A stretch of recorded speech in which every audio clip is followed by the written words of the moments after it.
Lady బెట్మన్ అమ్మ ఆవిడ కల్లోకి వచ్చి భగవాన్ కొన్ని ప్రశ్నలు అడిగింది.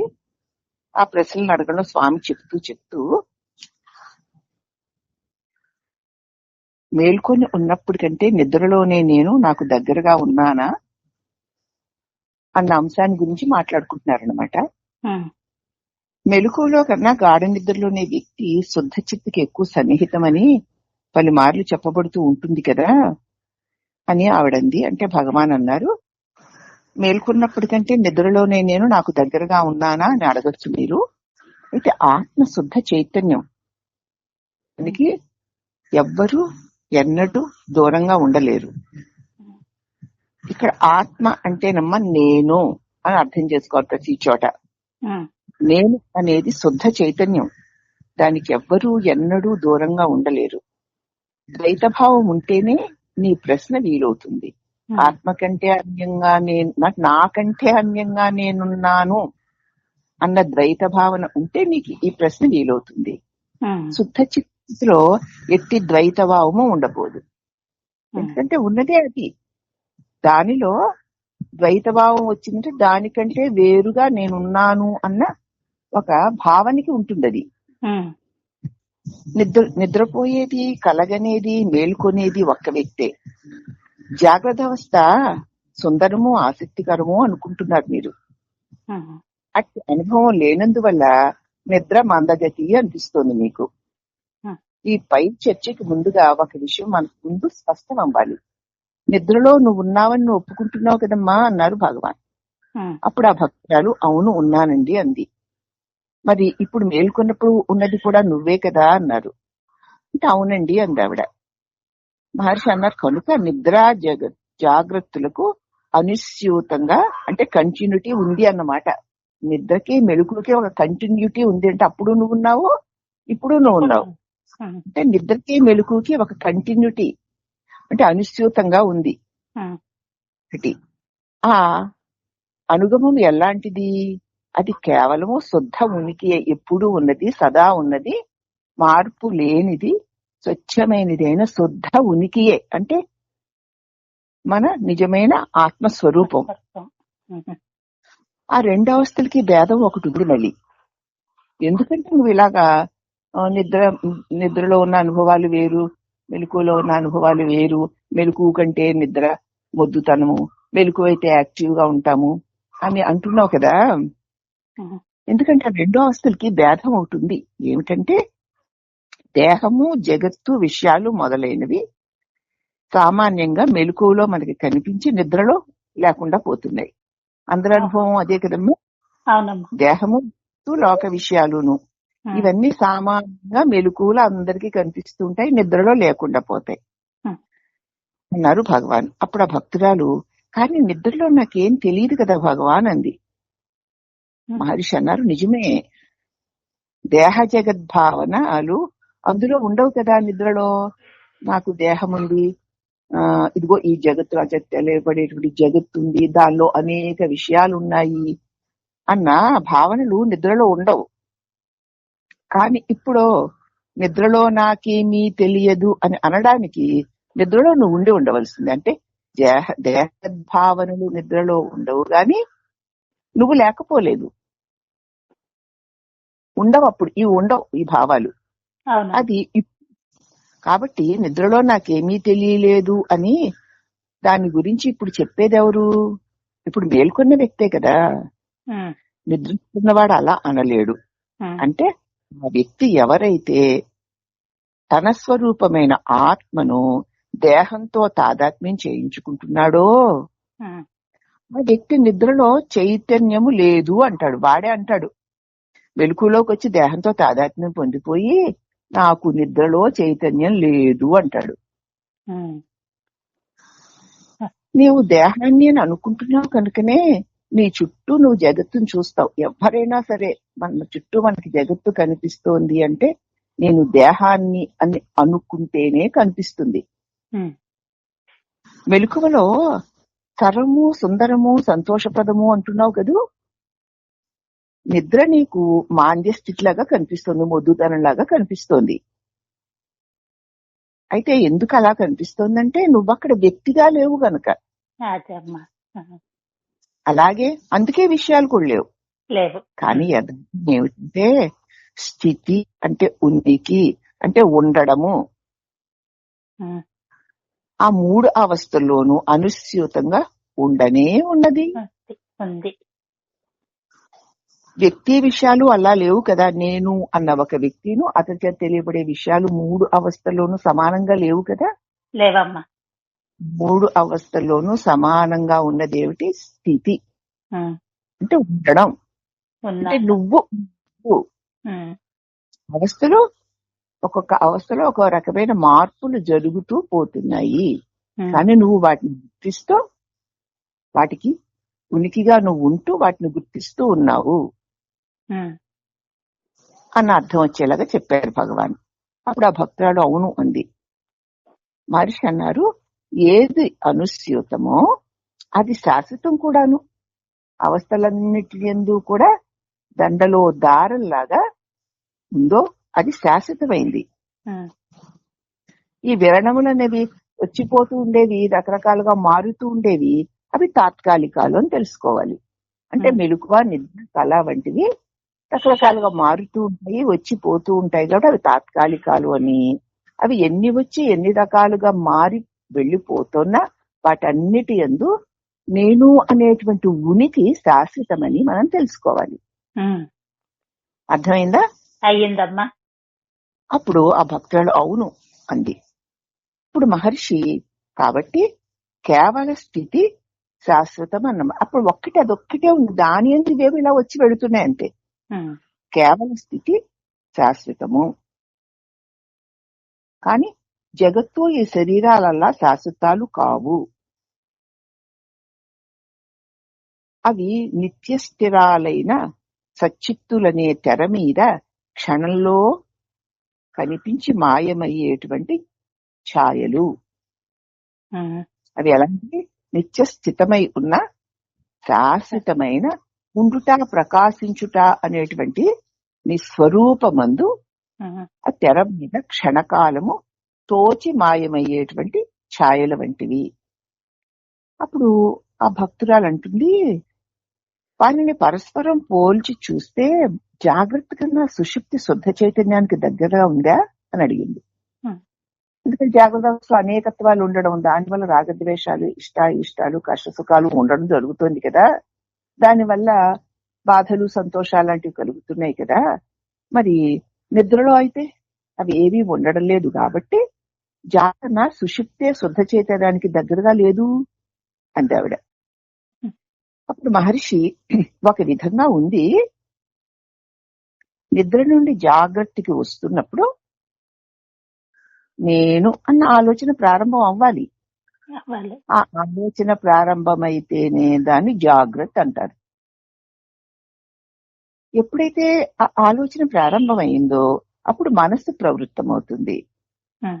తర్వాత ఆలోచనలు మొదలవుతాయి. ఆ తర్వాత శరీర శ్రేష్టలు మొదలవుతాయి. ఇది తెలుస్తూనే నేనన్న తలంపు పుట్టగానే కదా మనసుకి చైతన్యం వస్తుంది. వచ్చేసరికి ఆలోచనలు మొదలవుతాయి. ఆలోచనలు మొదలైతే శరీరానికి శ్రేష్టలు జరుగుతూ ఉంటాయి, మొదలవుతాయి. వీటన్నిటినీ కలిపితే మనం మేల్కొన్నాము అంటాం. ఈ పరిణామం యావత్తు లేకపోవడము నిద్రా లక్షణం. నిద్రలో ఇవేవీ లేవు, అది నిద్రా లక్షణం. అందువల్ల అందు మెలకువలో కంటే హెచ్చుగా శుద్ధ చైతన్యానికి దగ్గరగానే ఉంది. అయితే అంత మాత్రానికి ఎప్పుడూ నిద్రాస్థితినే కోరుకోకూడదు. బాగుంది కదా అలా నిద్రలో పడి ఉండాలనుకోకూడదు. అది అసాధ్యం కూడాను, ఎవ్వరికి సాధ్యం కాదు ఎప్పుడూ నిద్రలోనే పడి ఉండడం. సాధ్యం కాదు. ఇది ఇతర అవస్థలతో క్రమానుగతంగా ఉంటుంది. ఇతర అవస్థల్లాగే ఇది కూడా వస్తూ పోతూ ఉంటుందంటే అదే నిలిచి ఉండిపోవడం అన్నది అసహజము, ఉండడం సాధ్యం కూడా కాదు. అది జ్ఞానిదైన ఆనంద స్థితి కాదు. నిద్రాస్థితి ఎంతో ఆనందంగా ఉంది కదా, సుఖంగా ఉంది కదా, అందరూ ఆ నిద్రలో ఒకే సుఖాన్ని అనుభవిస్తున్నారు కదా. కాబట్టి అదేనా అంతిమ లక్ష్యము అంటే కానే కాదు. అది వచ్చిపోతుంది, తాత్కాలికం. జ్ఞాని యొక్క నిజ అనుభవమైన ఆనంద స్థితి అది కాదు. ఆ స్థితి నిత్యము, జ్ఞాని యొక్క స్థితి. ఇలాగా వీటిలాగా వస్తూ పోతూ ఉండేది కాదు. అదీ కాకుండా నిద్రావస్థని ఎరుకగలదిగా జనుడు ఎన్నుకోరు కదా. నిద్రావస్థలో మెలకువ ఉంది అంటే నాకు తెలుసు, నా నిద్ర నాకు తెలుసు అని ఎవరు అన్నారు కదా. అన్నారు. అయితే యతికి బోధ సదా ఉంటుంది. 3 అవస్థలు వచ్చి వెళుతున్నా కూడా యతికి ఆ ఎరుక సదా ఉంటుంది. నిద్ర అవస్థలోనూ ఎరుకుంటుంది, స్వప్నావస్థలోనూ ఎరుకుంటుంది, మెలకువలోనూ ఎరుకుంటుంది జ్ఞానికి. అయితే అజ్ఞానం నిద్రొస్తే నిద్రలోని మొద్దుతనం, కలొస్తే కలలోని ఊహాజనితం, మెలకు వస్తే స్థూల ప్రపంచంతో తాదాత్మ్యం. ఇది కలిగి ఉంటాడు అజ్ఞాని. కానీ 3 అవస్థలు వచ్చి వెళుతూ ఉండగా మూడిటి యందు ఎరుక కలిగి ఉంటాడు జ్ఞాని. కాబట్టి జ్ఞాని సుప్రతిష్ఠితుడై ఉన్నటువంటి స్థితికిను ఈ నిద్రాస్థితికి పోలికే లేదు. ఆవిడ నిద్ర ఆత్మకి దగ్గరగా ఉంది కదా, దాన్ని అవలంబించచ్చా అన్న అభిప్రాయంతో ఉండబట్టి ఎవరికి మనందరికీ కూడా నిద్రయే మన లక్ష్యం కాదు. సుఖమైతే ఉంది గాని అది శాశ్వతమైంది కాదు, కలిగిపోయేది. కాబట్టి ఈ కలిగి తొలిగే వాటి యందు కలగకుండా తొలగకుండా ఉన్న తన స్వరూపము తానెరిగిన జ్ఞాని 3 అవస్థలకి ఎరుకుతూ ఉంటాడు. అంటే సామాన్య జనుడు నిద్రకి ఎరుకుతూ ఉండడు. చేత ఆత్మ సాధనకి అనువైన ప్రోత్సాహము, ప్రయత్నములు జాగ్రత్త అవస్థలోనే సాధ్యం. నీ స్వస్థితి అయిన ఆత్మను పొందడానికి ప్రోత్సాహాన్ని కలిగించేవి ప్రయత్నాలు ఈ జాగ్రత్త అవస్థలోనే చేయగలం. నిద్రలోని నిశ్చలత జాగ్రత్తలో లభించడానికి ప్రయత్నం, కానీ నిద్రలోని నిశ్చలత వాళ్ళకి మెలకువలో లభించడానికి ఆలోచనలు అడ్డొచ్చేస్తాయి. ఊరక ఉండు, నేను దైవమని ఎరుగు. సాధకునికి నిశ్చలతే గమ్యం. కాబట్టి నీకు మెలకువలో ఆలోచనలు అడ్డు రాకుండా ఊరికే ఉండు.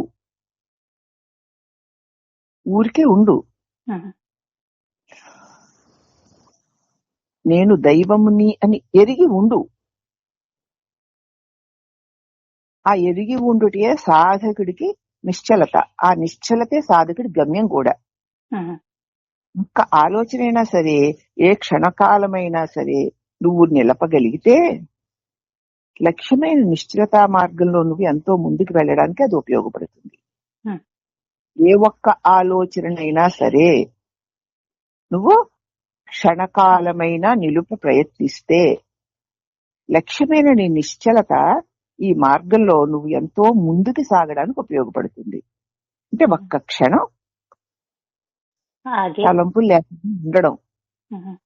తలంపులు లేకుండా ఉండడం ఏమిటి అంటే అనుకోకుండా ఉండడం. అలా ఉండగలిగితే నీ స్వరూపమైన నిశ్చలతలోనికి నువ్వు ప్రయాణం చేయడానికి చక్కగా అనుకూలత సిద్ధిస్తుంది. కాబట్టి అయితే దానికి ప్రయత్నం అవసరం. మరి అది జాగ్రత్త అవస్థలోనే వీలవుతుంది. ఇక్కడ ప్రయత్నము ఉంది, ఎరుక ఉంది. జాగ్రత్త అవస్థలో ప్రయత్నము ఉంది, ఎరుక ఉంది. ఆలోచనలు అరికట్టడం కూడా ఉంది కదా. ఉందమ్మా. ఆ విధంగా నిద్రలోని శాంతి నీకు లబ్ధమవుతుంది. మెలకువగా ఉంటావు. నిద్రలో ఏ తలంపులు లేని స్థితిలో ఉన్న ఆనందమును, మెలకువలో అన్ని దృశ్యాలు ఉన్నా కూడా ఇక్కడ ఎలా ఉంటామంటే నిద్రలోని శాంతి, అలజడి లేని స్థితి. మెలకువలోని నిద్రలోని శాంతి, మెలకువలోని ఎరుక కలిగి ఉండడానికి ప్రయత్నం చేస్తే సాధకుడికి జాగ్రత్త అవస్థ చక్కగా ఉపయోగపడుతుంది. అంటే జ్ఞాని స్థితి, మరి జ్ఞాని స్థితి అలాంటిదే. నిద్రలోని శాంతిను, మెలకువలోని ఎరుక. శాంతిపూర్వకమైన ఎరుక స్వస్థితి ఉమ్, సదా అవస్థాత్రయాలు కలిగి తొలుగుతోన్న తన శాంతిపూర్వకమైన ఎరుకలో తను సుస్థితుడై ఉంటాడు. ఉమ్, జ్ఞానస్థితి అలాంటిది గాని నువ్వనుకునే నిద్ర కాదు, అది మెలకువ కాదు. ఉమ్, మెలకువ అంటే మెలకువ కాదు, ఎందుకంటే జగత్తుకి సంబంధించిన తలంపులు లేవు. ఉమ్, నిద్ర అంటే నిద్రలోని మొద్దుతనం లేదు, లేదు. ఆహా. కాబట్టి నిద్ర కాదు మెలకువ కాదు. ఆ రెండిటి అంతరంలో ఉన్నదేదో అందు నిద్రలోని నిశ్చలత, మెలకువలోని ఎరుక రెండూ ఉన్నాయి ఇక్కడ. ఉన్నాయమ్మ. దానిని జాగ్రత్త శక్తి అంటారు. ఉమ్, మెలకువలోని నిద్రయో నిద్రలోని మెలకువో మరిది. మెలకువలో నిద్రపోతున్నాడో నిద్రలో మేల్కొని ఉన్నాడో, నిద్రను ఎరుగని మెలకువై ఉన్నదో, మెలకువని ఎరుగని నిద్ర మరి దాన్ని ఎలా అయినా అనుకో. నిద్రలో మెలకువండి అన్నా మెలకువలో నిద్ర అంటావో, ఉమ్, నిద్రే లేని మెలకువ అంటావో కదా, ఉమ్, మెలకువే లేని నిద్ర అంటావో, ఎలా వర్ణించినా అదే. ఉమ్, అమ్మ. అది ప్రత్యేకంగా నిద్ర గాని మెలకువ గాని కాదు. కాదు. నిద్ర కాదు మెలకువ కాదు. అది అతి జాగ్రత్త అంటే జాగ్రత్తకి అతీతము, ఉమ్, లేక అతి సుషుప్తి నిద్రకి అతీతము. ఉమ్, అది పూర్ణ చిత్, పూర్ణ నిశ్చలత సంలీనము. పూర్ణ జ్ఞానముంది, పూర్ణ నిశ్చలత ఉంది. ఉమ్, నిశ్చలత అన్నది జాగ్రత్త అవస్థలో మనకు ఉండదు కదా, ఉమ్, నిద్రలో ఉంటుంది గాని తెలియదు. కానీ ఇప్పుడు నిశ్చలత ఉంది, ఎరుక ఉంది, ఎరుక ఉంది. సంలీనము. ఉమ్, అది వెలుగుకి నిద్రకి నడుమ ఉన్న అంతరంలోనిది. ఉమ్, నిద్రకి మెలుకుకి నడుమన అదే ఉంది. దాని అందే నిద్ర మెలుకువ కళ కదా వచ్చి పెడుతున్నాయి.